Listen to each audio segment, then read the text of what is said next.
Day 9, what day is it? I don't even know. Where's my phone? So I can tell you what day it is. It's on the tablet. How do I not know what day it is? Sorry about that. Day 9, the 23rd of March. 2020, Monday. Today is the second day of the week. I think a lot of us, and I can say and speak for like a lot of people, feel like we are shortly losing track of time at times. The latest in the country is that despite the political crisis that we're facing, and that's a video for another story, that certain members in the government want to ferment without actually doing the right thing, meaning that they've basically closed down parliament for their own personal needs, and that personal needs means getting the speaker of parliament, or in Hebrew in Israel it's called the Knesset. We follow the Westminster system though, so it's the Knesset, but basically the parliament. Speaker of the parliament, Rosh Knesset, Yuli Edelstein, closed down the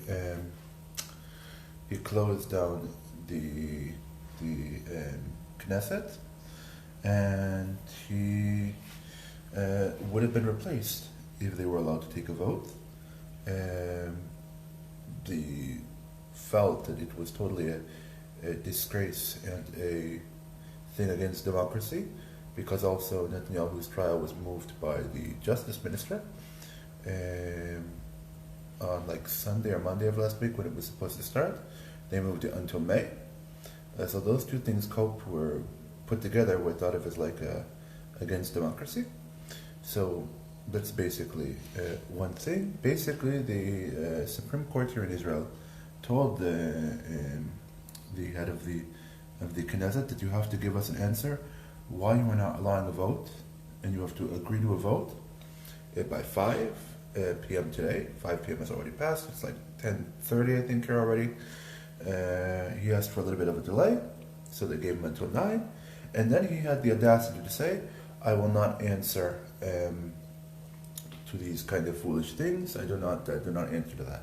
Well, unfortunately, certain members of the Likud who said that they don't agree with the Supreme Court itself said that, even if you don't agree with the Supreme Court, you cannot really go against it. You have to respect the institution that it is. So we look probably at Wednesday at the earliest we're going to see him being replaced. Also, there's a method and a belief right now that people are going to ban somebody who has indictments against them from being the prime minister. That would preclude somebody from like Netanyahu would not be able to be prime minister because he has indictments. Before people go and say I'm against Netanyahu or I'm for Netanyahu or I'm this or that, it's already stated that if you have indictments, you cannot serve as a minister in various capacities. So if that's not allowed, then there's no reason why Netanyahu should be allowed to be prime minister, whether you're for or against him. That's just logic. And the other thing is going to be to install term limits in Israel, because you do not have term limits in Israel as it stands, or in many, I think, Westminster countries. I think, does any Westminster country have a term limit policy? Probably not. So Israel might be the first one to install, I think, a 2-term limit system. And now, if you really know the politics in the system of Israel itself, you will know that they were trying to get Netanyahu immunity, and they were trying to do what I think they call it the French law. Is it the French law, I think is what it's called? Because it's something similar in France. That didn't go through. Netanyahu tried to force, not even tried, had 2 other elections before where he wasn't able to form a government, and each time he forced the call of elections. We've never been in this possibility of a 3rd election. There we had the 3rd election. Gantz was given the option to form a government. He has 61 members to support him, so maybe even we'll see a government. Even if people say, well, we don't want this and that party to be in there, you have to remember they're not going to be members of the government. They're not going to serve as ministers. They're going to serve as support but not ministers. So anyone that kind of goes and tries to rally against that should remember as well that that's one thing, and then also didn't stop Netanyahu from using their support when he needed to disband the Knesset, and from other methods too. And there's no God in this kind of thing. Nobody should try and push themselves as God, because they're not. And we don't want to call anyone a false idol, a golden calf, but certain people definitely give certain members of society the golden calf rule. I don't think it goes Ashkenazi, Sephardi, Mizrahi, whatever. It doesn't matter. I consider myself somewhat more conservative politically, but liberal maybe on social issues and other issues in Israel, and at least very conservative on a lot of issues in the States, because you don't really have to worry about that. You have a good balance in the States. In Israel, you don't really have that balance of really protecting certain things that liberals do want, so I consider myself a little bit more liberal here in Israel. Anyway, back to society of how things are going here. It's currently, as I said, around 10:30. Netanyahu was deliberating for like 7 hours today, and put in basically a motion that is basically canceling all of the line in the country. People will still be able to go to and from work, but before, where you had a system where everything was basically cancelled, like you couldn't go out to clubs, you couldn't go out to discotheques, you couldn't go out to bars and pubs. Now it's going to be everything will be cancelled, except grocery stores, like grocery stores and supermarkets and corner stores are probably still going to be open, and pharmacies and hospitals and security as well. What's probably not going to be open, what won't be open most likely will be the restaurants and the cafes. You'll probably see a full closure on that.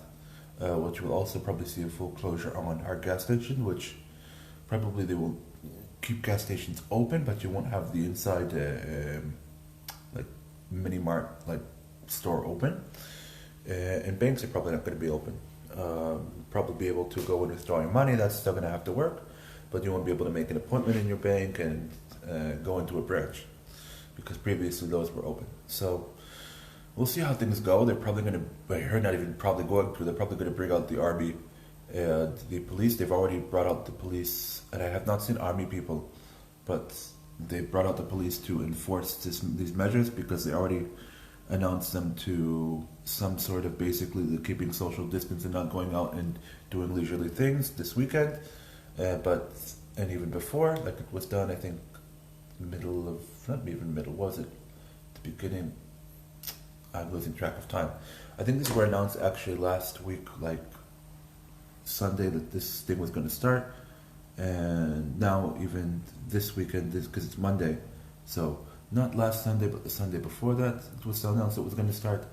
And now it's even more tough. So we're going to see probably the army and the police really brought on to relief. They're probably going to agree, and not even agree, they're probably going to be a lot tougher with fines. And you can be fined like 5,000. No, maybe it was a few hundred that you can be. I don't even know. You'll have to go look up the fines. I'm sorry that I don't have all these numbers myself. From what I saw last time, we had like 1,250, 1,300 infected. Maybe there were even more. I'll check. I'll get it updated. I'll put that there as well. But you also right now have the reality where about, I think, hours ago, not even hours, like a day or two ago, basically the end of the week they will be able to bring back Israelis coming from in Peru and South America. And I think it was mostly they brought these people from Peru, from Lima, and there was considerable uproar about who's going to pay for it. And apparently some private donors did step up for it. Maybe, I don't know if the government paid anything. I hope they paid nothing. But the private donors and others of civil society decided to help and support them to bring them back. And they were asked to sign a waiver saying they will go into a quarantine because they were coming back from abroad. And now anyone coming back from abroad has to go into quarantine for 14 days automatically. They decided they didn't want to do it. Bringing up the quarantine, I think, is like a 5,000 shekel fine. or jailing. I think jailing in 5,000 shekels is not going to be enough. I think they should have to also pay for the flights, and I think it should be real value of what the flight actually did cost to bring them home, considering no flights going out there, and they had to basically charter El Al to fly out there at that time.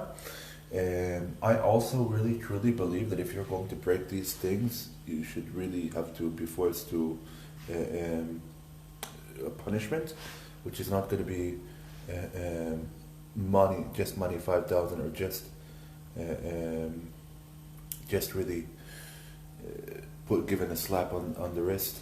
Either you have to pay the fee and go to jail if you're going to break both.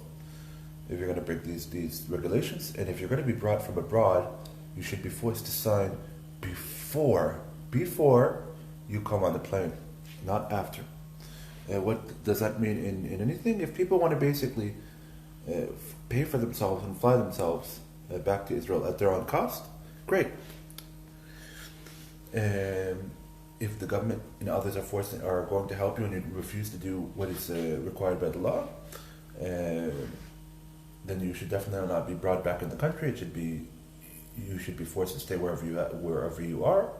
It's your choice to stay there, and you don't want to follow the rules and regulations, you shouldn't be helped. Anyway, that's it for day 9. Not again wanting to be too much. Wish everyone a good quarantine. I know in Wisconsin they're going to start doing it. I think in not Minnesota, but Michigan, and I think Michigan and what are the other states? Indiana, I think, as well. Anywhere else they're doing extra quarantine lockdown. Ask me whatever you want to know. I'll do a Q&A of how it really works. One of these days, I've already basically told you and shown you how it really is outside. You're supposed to really keep a 2-meter distance and not go out for anything really except the essentials, or the pharmacy, or the hospital. We'll see how things are going to work over there. Peace out to everyone. Good night from Tel Aviv. This has been a day 9 evening or night update. Peace out.